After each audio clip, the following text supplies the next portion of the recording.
Love is therapy, and there is no other therapy in the world except love. It is always love that heals, because love makes you whole.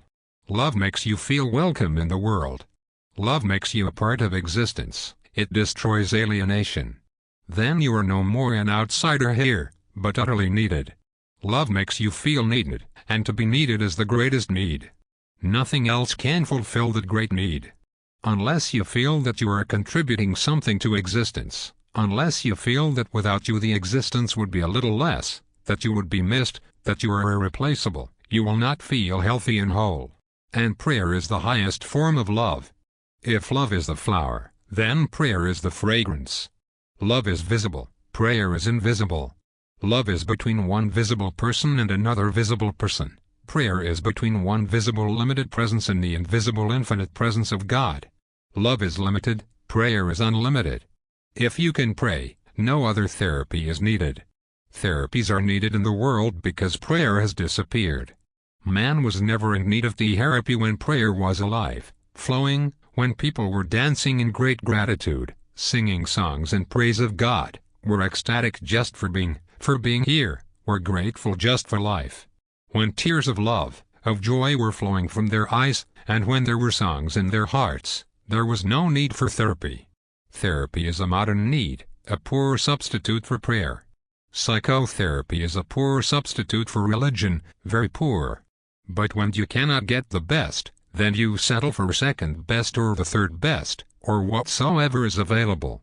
Because many temples have become places of formalism, many churches have become political, religion has been contaminated by priests and Christians who do not live their vocation, man is left alone, uncared for, with nobody to support him. The very ground on which he has been standing for centuries has disappeared. He is falling in an abyss, feeling uprooted. Psychotherapy comes as a substitute. It gives you a little bit of rooting, it gives you a little bit of ground to hold on to, but it is nothing compared to prayer. Because the psychotherapist himself is in need, he himself is as ill as the patient, there is not much difference between the psychotherapist and the patient. If there is any difference, that difference is of knowledge, and that makes no difference at all. It is not a difference of being. If there is any difference, it is quantitative. It is not that of quality, and quantity does not make much difference. The psychotherapist and his patient are both in the same boat.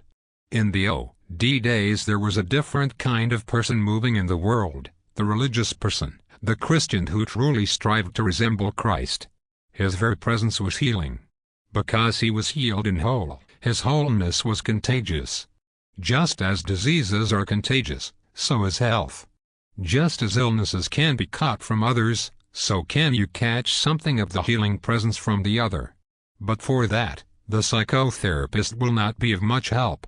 He may help a little bit to solve your problems intellectually. He may find out the causes of your problems, and when you know the cause you feel a little better. You are not in ignorance. But just by knowing the cause nothing is helped. You are suffering. The psychotherapist will show that you are suffering because of your mother, because of your upbringing, because of your childhood. It makes you feel a little good, so it is not you who is the cause, it is the mother. Or, there is always something else you can put blame on. Psychotherapy very often shifts the responsibility, makes you feel a little weightless, unburdened, but the problem is not solved. Just by knowing the cause does not disappear. Techniques work only when there is deep love. Only when the therapist becomes transparent of God's love. Left alone, techniques never work, because in fact it is love that works, not the technique.